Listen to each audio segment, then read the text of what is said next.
오늘 요한복음 11장의 말씀을 통해서 나사로와 예수님이라는 제목으로 하나님의 말씀 증거하도록 하겠습니다.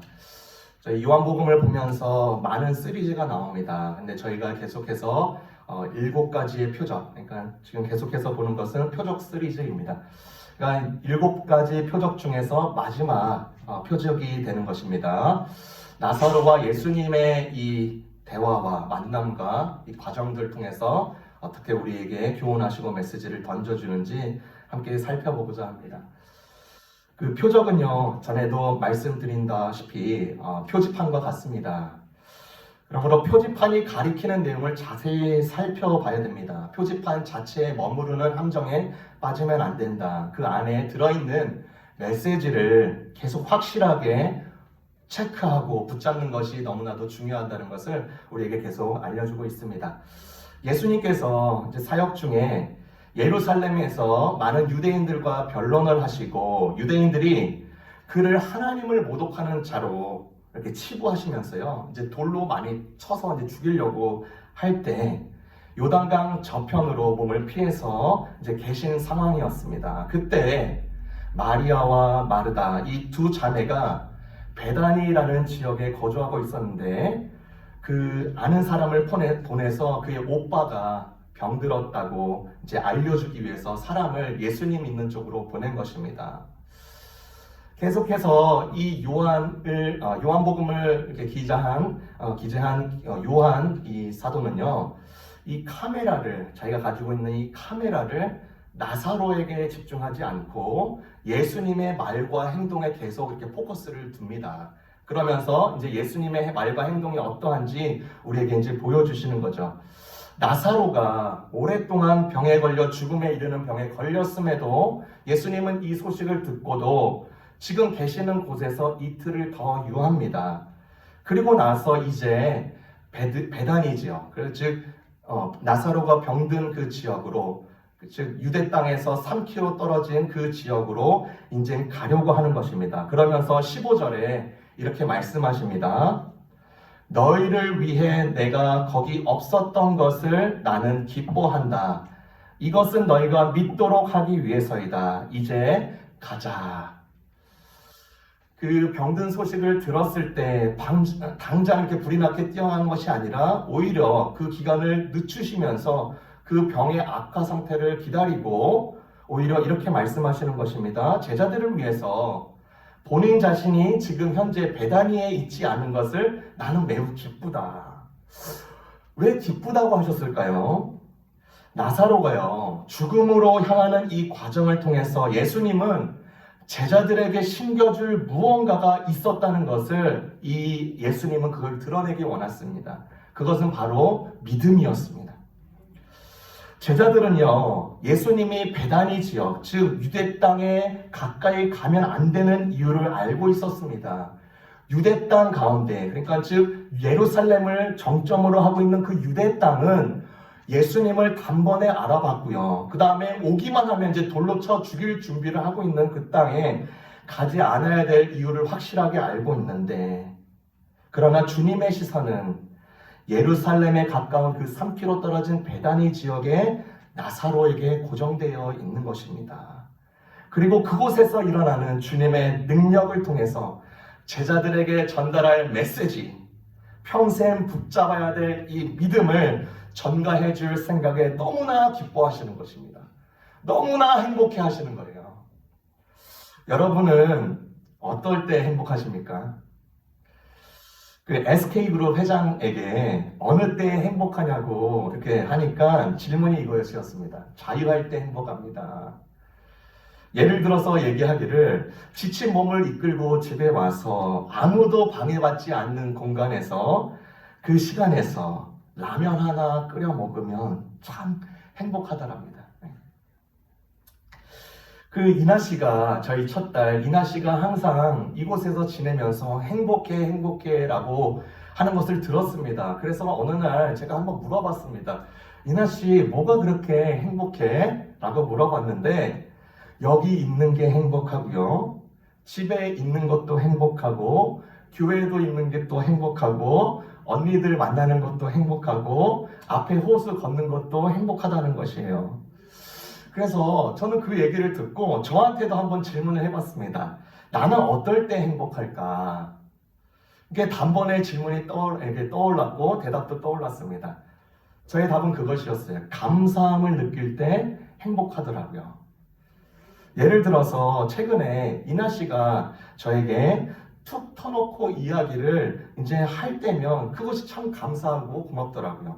행복하더라고요. 그러면서 질문을 그렇게 많이 해요. 아빠, 월십이 뭐야? 아빠, 영혼이 뭐야? 아빠, 발음이 왜 그래? 모르는 것이 있으면 묻고 또 생각도 말해주고 나랑 대화를 걸고 서로 연결점을 찾으려고 하고 서로 응원하고 있는 이 자체에서 제가 이렇게 감사함을 느끼더라고요. 이 감사함을 느끼니까 이렇게 행복해지는 거예요. 마찬가지로 예수님이 제자들에게 나사로와의 만남의 이 모멘텀을 통해서 전달할 메시지 그리고 진리, 믿음의 요체를 이 제자들에게 그리고 많은 사람들에게 준다는 생각에 벅차 있었고 기뻐하였고 행복해합니다. 누가복음 12장 32절에 이렇게 말을 합니다. 너희 아버지께서 그 나라를 너희에게 주시기를 기뻐하시느니라. 하늘 아버지께서 그 나라를 너희에게 주시기를 기뻐하신대요. 하나님은 기뻐하시는 이유가 있는데 그 나라를 주실 때 기뻐한다. 그 나라가 무엇입니까? 그분의 질서, 그분의 패턴, 그분의 삶의 양식, 그분의 생각, 그분의 인격 모든 것을 통칭하는 것입니다. 그분의 통치도 포함되죠. 그러니까 이 주님의 나라, 이 아버지의 나라를 우리 각 개인 가운데 송두리째 주시기를 원하시는 것, 이 아버지께서 기뻐하신다는 것. 예수님도 그것을 알고 계셨어요. 히브리서 11장 6절에 이렇게 말을 합니다. 믿음이 없이는 하나님을 기쁘시게 못하나니 하나님께 나아가는 자는 반드시 그가 계신 것과 또한 그가 자기를 찾는 자에게 상 주시는 이심을 믿어야 할지니라. 예수님께서 이제 이 모든 과정을 통해서 제자들에게 이 믿음이 전가될 것인데 이 믿음이 강화되는 모습 속에서 아버지가 기뻐하시는 모습을 그리면서 그 예수님이 기뻐하시는 거예요. 여러분, 여러분의 기쁨과 행복의 원천이 아버지과 또한 예수님께 고정되어 있으면서 삶의 나날들이 있기를 주님의 이름으로 축원합니다. 또 이 나사로와 예수님의 이 여정을 통해서 두 번째 우리에게 무엇을 말하는가?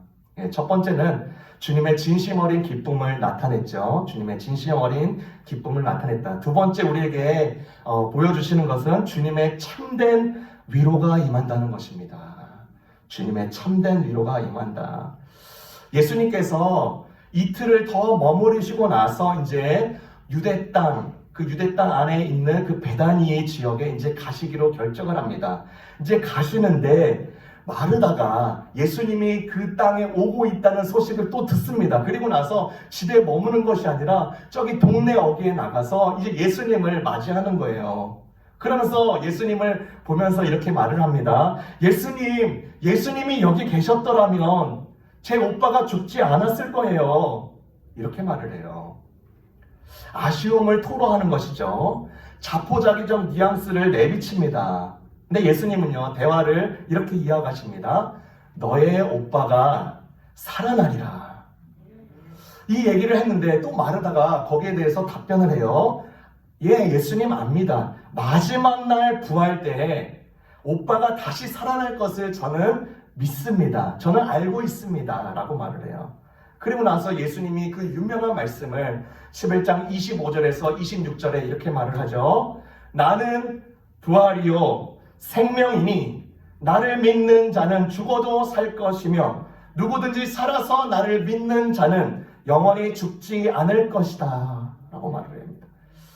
예수님은요 부활 사건을 지금 여기서 강조합니다. 그런데 마르다는요 어떻게 인식하죠?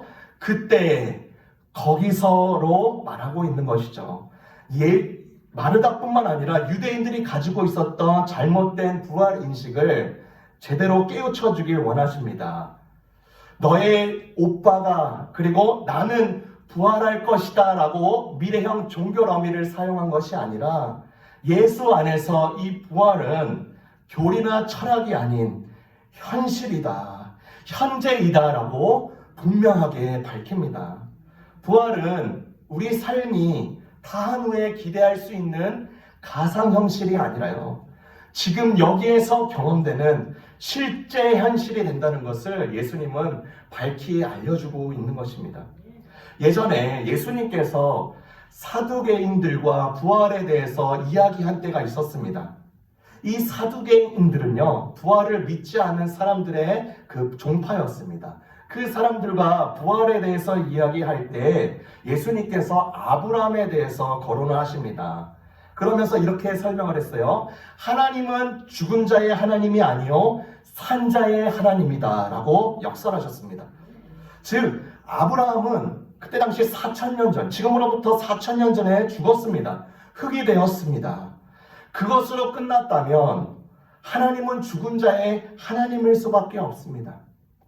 그런데 하나님은 죽은 자의 하나님이 아니요 산 자의 하나님이랍니다. 즉 그는 죽었지만 그러나 지금 살아있다는 것입니다.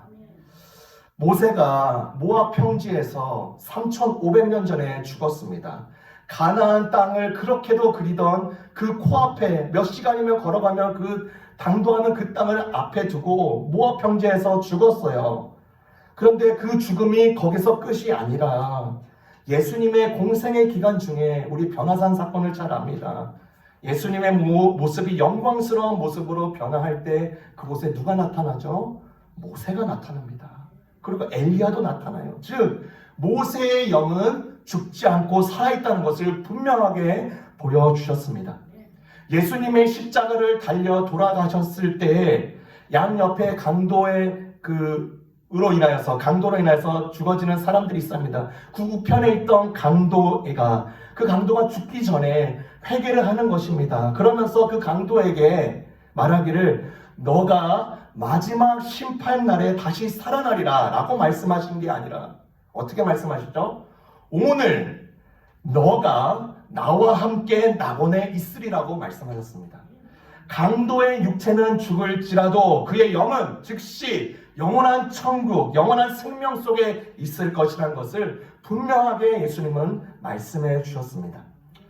부활에 대한 이 진리를 마르다에게 선포한 후에 이제 그 나사로에 있는 무덤으로 가자고 하셨습니다. 그리고 그 무덤이 있는 곳에 도착하였습니다.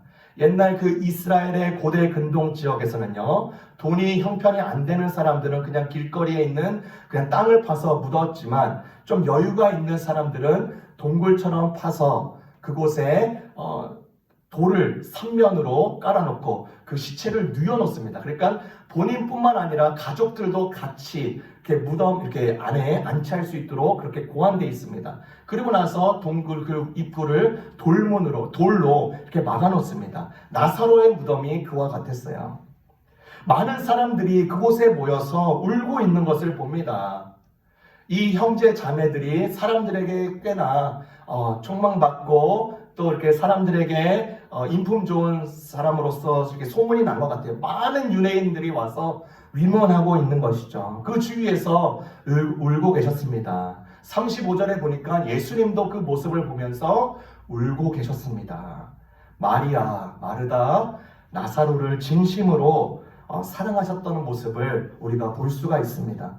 사람들의 큰 위로가 있었죠. 큰 위로가 있으니까 아예 없는 위로보다는 그래도 낫습니다. 그런데 주님은 참된 위로를 준비하고 계셨습니다. 그러면서 예수님께서 명하십니다. 돌문을 열어놓으라고 지시합니다. 돌문을 열어놓으라. 마르다가요, 그 얘기를 듣고 부활하신 예수님을 믿는다고 하면서 죽은 지 사흘이나 되었던 자기 오빠 상태, 죽은 지 사흘이나 돼가지고요, 죽은 냄새가 너무나 심해요. 예수님, 이게 될까요? 불편한 반응을 보이는 것입니다. 죽음의 냄새가 진동하고 있었습니다. 그곳 가운데 꽉 차 있었습니다. 여러분, 요즘에 한국 사회를 떠들썩하게 하는 뉴스가 있습니다. 마약입니다. 영화에서의 이야기가 무색할 정도로 극도로 퍼져 있는 이 마약 사회가 되었습니다. 마약이 무엇이죠? 마음과 정신, 몸을 죽음으로 내모는 약입니다. 마약으로 당한 자들이요, 자신만 죽을 수 없다고 해서 멀쩡한 사람들에게 마약을 건넵니다. 그 마약을 구하기 위해서 구입되는 돈이 어마어마하니까 돈을 가진 많은 사람들을 유혹해서 이 마약의 세계로 꺼들이면서 자기도 돈도 없고 그 사람도 죽이는 것이죠. 중국에서도 미국을 보이지 않는 공격으로서 제2의 아편 전쟁처럼 치명적인 약들을 풀어놓고 있습니다. 젊은이들이 그리고 아이들이 이것을 복용하고 있습니다. 극소량을 먹어도 치명적이고 죽음의 나락에 끌려가는 것입니다. 이렇게 힘든, 아주 말도 안 되는 상황, 죽음의 냄새가 진동하고 있는 상황, 이렇듯 보이는 죽음의 냄새가 있다면 보이지 않는 죽음의 냄새도 있습니다. 열등감과 혐오로 사람을 재단하고 판단합니다. 잘라버립니다.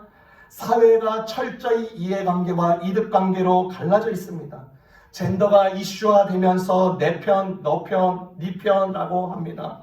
또 막막하고 불편한 미래가 사람을 옥죄이고 숨을 못 쉬게 합니다. AI가 개발되면서 이제 일거리가 줄어들고 우리의 미래는 아직까지는 일자리가 있지만 우리 남아있는 세대, 남은 사람들은 이제 일자리가 줄어드는 거 아니냐 불안해하고 떨고 있습니다. 제프 딕슨이라는 이 자가 역설의 시대라는 글에서 이렇게 말을 하고 있습니다. 건물은 높아졌지만 인격은 더 낮아졌다. 고속도로는 넓어졌지만 시야는 더 좁아졌다. 더 많은 물건을 사지만 기쁨은 줄어들었다. 전문가들은 늘어났지만 문제는 더 많아졌고 말은 너무 많이 하고 사랑은 적게 하며 거짓말을 너무 자주 한다. 공기 정화기는 갖고 있지만 영혼은 더 오염되었고 원자는 쪼갤 수 있지만 편견을 부수지는 못한다. 세계 평화를 더 많이 이야기하지만 전쟁은 더 많아지고 있고 여가 시간은 늘어났어도 마음의 평화는 줄어들었다. 오늘날 시대를 대변해주는 이야기 아닙니까?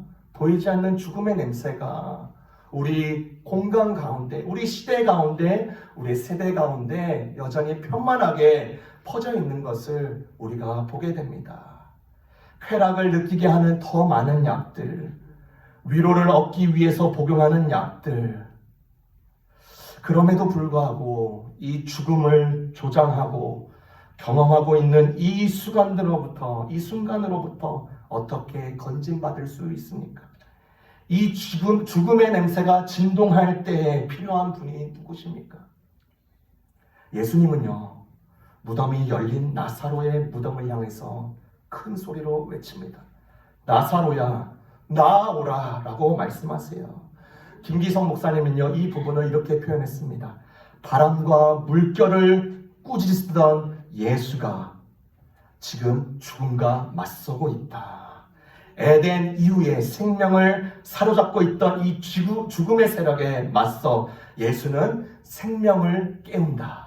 정확한 내용이죠. 예수님께서 나사로야 나오라 라고 말씀하신 것은 혼돈과 공허와 흑암의 세상에서 빛을 불러냈던 창조의 그 첫 순간처럼 아주 황홀한 순간이 이곳 가운데 펼쳐지고 있는 거예요. 골짜기 가운데 짓물러던 그 해골들이 성령 바람을 만나면서 하나님의 군대를 이뤘던 것처럼 죽음의 휘장을 찢고 나사로가 그곳에서부터 걸어 나오기 시작하는 것입니다. 사람의 위로가 아니요 하늘의 위로였고 주님의 참된 위로, 살리시는 위로가 그곳 가운데 있습니다. 이 위로를 우리가 이 시대 가운데, 이 세대 가운데 우리도 같이 누리고 있는 것이죠. 마지막으로 우리에게 말씀하시는 것은 주님의 올곧은 목적을 드러냅니다. 주님의 올곧은 목적을 드러냅니다. 우리 함께 7절을 함께 보겠습니다. 11장 7절 제가 읽습니다. 그 후에 제자들에게 이르시되 유대로 다시 가자 하시니, 유대는요, 베다니 지역을 감싸고 있는 그 모든 지역이라고 그랬죠. 예수님께서 유대 땅으로 가자라고 말씀하셨습니다. 예수님은요, 제자들의 권유와 만류대로 몸을 피해서 자기의 목숨을 부지하다가 더욱 많은 세력이 계속 붙고 있으니까 더욱 많은 세력을 얻어서 정치 싸움하면 이기는 게임입니다. 얼마든지 이길 수 있습니다. 그런 여건이 된 것을 알고 있었어요. 그러나 그는 유대 땅으로 갑니다. 왜 가십니까? 십자가를 지시러 갑니다. 나사로의 이 사건이 있은 후에 2주 후에 이 땅 가운데 예수님은 십자가를 지십니다. 다른 사람들이 보기엔 터무니없고 답답하고 지름길도 아닐 뿐더러 막막해 보이는 길이었습니다. 나사로까지 살렸으니까 죽음의 권세도 이제 그 밑에 있음을 충분히 보이셨습니다. 그런데 주님의 종착지는 베다니가 아니었습니다. 골고다였습니다. 주님의 목적은 생의 시작부터 생의 끝까지 이 십자가에 고정되어 있었습니다. 작고하신 애플 CEO, 우리 잘 알죠? 스티브 잡스. 이분이 그 사업을 초반에 시작했을 때 경영 철학을 나눈 것을 듣게 되었습니다. 그러면서 자기가 시행착오를 많이 겪었다라고 하면서 말해준 내용인데요. 자기가 깨달은 내용은 이거였다 합니다. 새로운 기술을 만들고 나서 어떻게 광고해서 팔까가 아니라 고객 경험과 고객 요구와 고객 만족으로부터 시작해서 거기에 맞는 기술을 채택하고 발전시키는 것이 굉장히 중요합니다. 저는 이것을 거꾸로 했습니다. 아주 훌륭한 기술을 만들어 놓으면 아주 불티나게 팔리고 전 세계를 아주 휘잡는 그런 기업으로 될 줄 알았습니다. 저는 철저하게 실패했습니다. 고객 경험으로부터 시작돼야 됩니다. 라고 하면서 강하게 이렇게 이야기해 주셨던 것을 제가 보게 되었습니다. 예수님이 사역을 시작하셨을 때 처음부터 사단은 지름길을 택하라고 설득합니다. 돌을 빵으로 만들어서 경제적인 문제 해결하면 되죠. 높은 곳에 떨어져서 능하고 강한 카리스마, 메시아적 권능을 보이면 아주 쉽지 않습니까? 모든 영광을 다 취해서 어떠한 권세도 넘볼 수 없는 캐릭터를 구축하십시오. 그러나 예수님은 그런 기술을 추구하지 않습니다. 새로운 혁신을 보여주는 것이 아니에요. 단지 이것으로 시작합니다. 백성들에게 가장 필요한 것이 무엇인가? 백성을 참 생명에 거하게 하는 방도는 무엇인가? 이것에 의해서 사로잡혀졌고 계속 그의 삶이 십자가의 사건이 있을 때까지 계속 그것에 의해서 목적환바되어서 계속 끌림받는 인생이 되었습니다. 여러분의 인생의 목적이 어디에 고정되어 있고 어떤 기준에 있어서 끌려가고 계십니까? 주님의 이 방향과 이 모든 그 의도를 우리 것으로 삼아야 될 줄 믿습니다. 44절을 보겠습니다. 44절 11장 44절입니다. 11장 44절 제가 읽습니다. 죽은 자가 수족을 배로 동행체로 나오는데 그 얼굴은 수건에 쌓였더라. 예수께서 이르시되 풀어놓아 다니게 하라 하시니라.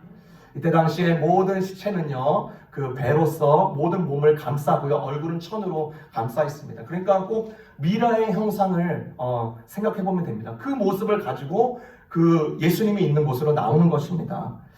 예수님께서 나병 환자를 고치실 때 직접 손에 대서 고쳐주시는 그 예수님의 모습 우리가 기억합니다. 그 모습은 어디 갔나요? 왜 이렇게 풀어 다니게 하라라고 말씀하셨는가요? 예수님은 우리가 당신의 손과 발이 되기를 원하시는 것입니다. 주님의 올곧은 목적은 늘 그분과 연합하는 형제 자매를 통해서 교회를 통해서 이루어 가시는 것입니다. 손과 발이 묶여있는 지체, 얼굴이 가려진 채 죽음의 세계를 맞이하고 있는 지체, 절망의 세계에 유폐된 모든 나사로를 풀어주는 일은 바로 우리에게 주어진 소명이라는 것을 말씀을 통해서 알려주고 있는 것입니다. 이것을 믿고 교회가 이 방향을 가지고 사명을 가지고 주님으로 인해서 생명의 냄새를 진동케 하는 저와 여러분이 되기를 주님의 이름으로 축원합니다.